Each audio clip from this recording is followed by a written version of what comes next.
everybody? Tactical Grizzly Bear here. Alright, heard on the news that Defense Secretary Hagel is making a whole bunch of cuts. So many cuts that the military is going to be as small as it was before World War II. The military hasn't been that small since World War II. So, it just got me thinking. This is absolutely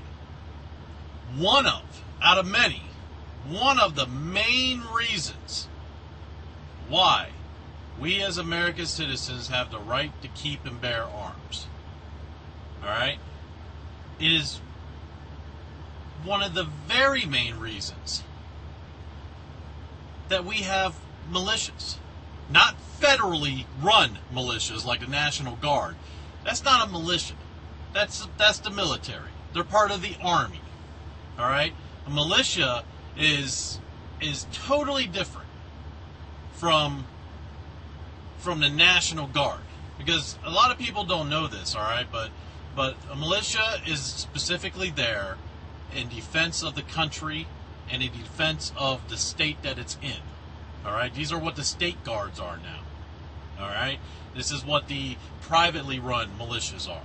Alright? Because they don't go overseas. What people don't know is that the National Guard gets sent overseas. I know, it's amazing. National Guard. But yes, they get deployed. Especially in a wartime situation. That right there. Since the Militia Act of 1903. Alright? Since that act, and they nationalized and they federalized the militia into the National Guard, it's no longer the militia. That is part of the regular army. It's just a little bit different rules with them. Yes, they're tasked out when there's an emergency, when there's a disaster situation. But in time of war, they get deployed just like everybody else. The main groups that get deployed first in a wartime situation, and I know this because I was United States Marine Corps Infantry Grunt, 0311, Rifleman. When the war broke out in Iraq, my unit was not the first one to go. The first ones to go were the reservists. Because it's always been America's policy. Why send in the best of the best when even our least trained are more trained than most of the world? They're better trained than most of the world. So we don't need to send in the best of the best first. Let's see if we can take care of this with our least trained, with the least amount of money. And that's the way it's been. I was surprised about that when I got in and I found that out, that the Victor units, the fleet, actually wasn't the first ones to be deployed. The first ones to be deployed were the National Guard and the reservists. So, I mean, if this isn't just bar none, because, I mean, you think about it. What are these other countries doing? What is China doing right now? China is boning up their military.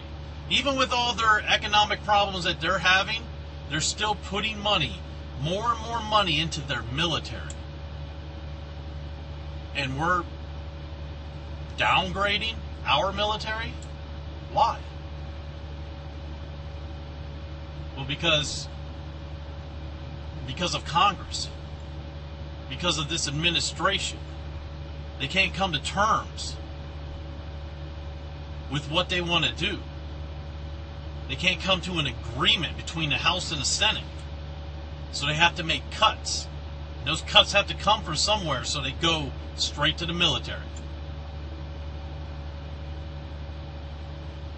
When our military isn't able to defend us against a foreign invader, then it is up to the American citizen to defend himself, herself, theirselves. This is exactly the reason, out of many reasons, but this is exactly a very viable reason that we have the Second Amendment, a well-regulated militia, necessary for the security of the state. The right of the people to keep and bear arms. That is exactly what that was written for.